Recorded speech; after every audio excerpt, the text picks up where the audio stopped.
thing that hits me, Jeff, about propeller strikes is so often you're talking about a family member or other loved one who has been damaged by that strike, and you know that you can be in the captain's seat and accidentally, horrifically hurt someone that you love. And how you recover from that, I don't know, but it's easy to avoid.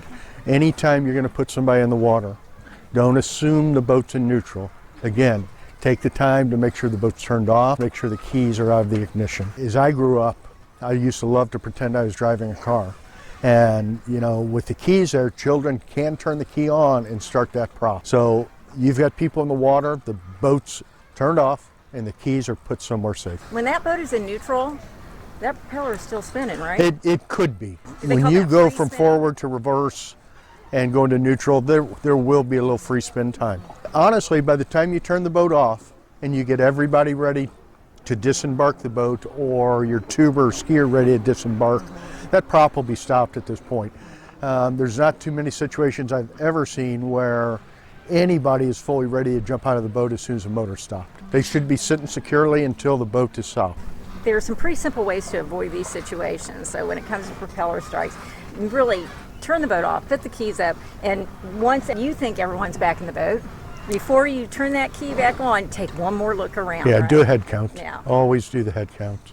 I know people love to sit on top of the engine compartment when they're cruising down the lake, but it's really a no-no. Well, it is, and that's a good way to be pulled over by the Highway Patrol Water Division. There's strict laws on where you can sit in a boat based on the railings.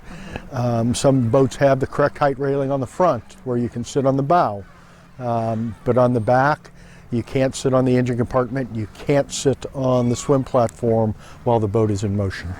And even when the boat is running, you shouldn't be in those areas. Now, living here long enough, you're going to see some things. You and are. Surely, I mean, I've seen it, I'm sure you've seen children come off the back of a boat. I mean, especially to me, I saw a child come off the back of a cruiser one time and they didn't even know. While you're going down the lake, if you have young children on the boat, they're curious.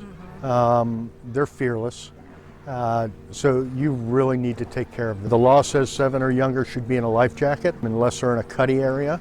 Personally, I think that's too young. With my family, it was 13 or younger. You wore a life jacket while the boat was in motion, or you were in the lake. The children get used to it. It becomes habit to them, just like a seatbelt.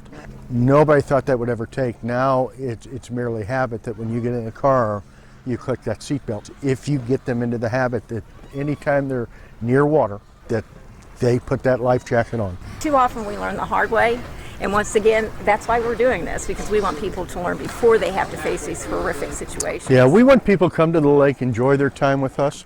We want the people that live here at the lake to enjoy this great resource they have in their backyard, and we want it done safely so you can either do it again tomorrow or come back again next year. Jeff, thank you so much. Thank we you. look forward to visiting with you again and learning so much more about life on the water. For safety tips, accessories, everything you want to know about boating, check out Float Your Boats 3 times a day on Lake TV and anytime at floatyourboats.com.